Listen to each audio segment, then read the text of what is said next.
Support for Street Rotting American Style is provided in part by BG Products Incorporated. BG Products Incorporated is dedicated to making vehicles last longer and perform better in the meantime. In shops all over the world, BG Products serves the driving public with innovative products and proven programs of automotive maintenance. More information can be found at bgfindashop.com.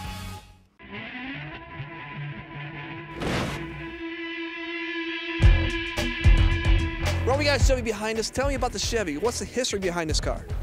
I bought this car from Steve Allen in Wichita, Kansas 2 years ago. He had it for 34 years. He garaged it. He started originally to make it into he was going to rebuild it, put it back to original. About 4 years ago, he decided he wanted to go street rod with it. So he put a Mustang 2 front end under it, dropped a 350 Chevy engine in it.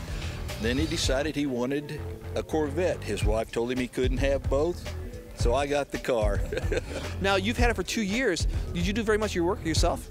Since I've had it, I've rewired it from front to back. I added air conditioning to it, added a stereo system to it, completely took the interior out and insulated and put the interior back in it. So I've done a little bit of work in the last 2 years on it. You know, this air conditioning, that's not the way it came. Why'd you put air conditioning in a car? My wife said no air conditioning, she wasn't going to drive it, so it had to have air conditioning. Now she's asking for cruise control. I told her that was the limit. So the drawing factor is it's the wife. It's always the wife. It's always the wife, that's a fact. Has she been supportive about the car? Very. In fact, she drives it to work from time to time. Story about that, the first time she drove it to work, she came home that night all excited. She's saying, "Honey, you should have seen the guys looking at me." I says, "They were looking at the car." And she goes, "I said they're looking at me." I got her point. You say they're looking at her. Are the guys looking at you too? Heck no.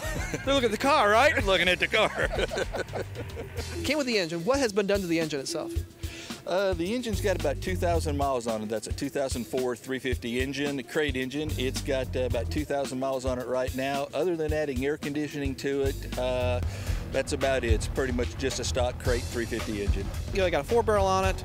Is that a Carter or is it, what is that? That's a Carter 4-barrel, that's it. Also, the car has no computers on it.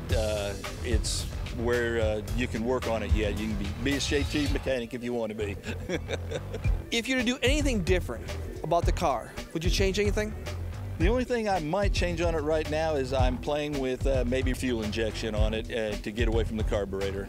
Why injection over carburation? It's just a little easier starting, and I feel just a little bit more reliable and better on gas mileage than what the carburetor is. But don't get me wrong, that carburetor's not doing anything wrong right now. You have a preference that you want to do then. Exactly. Everybody enjoys their own cars. That's why all cars are different. If everybody had the same car, you wouldn't have a show. What about the transmission? What do you got transmission-wise?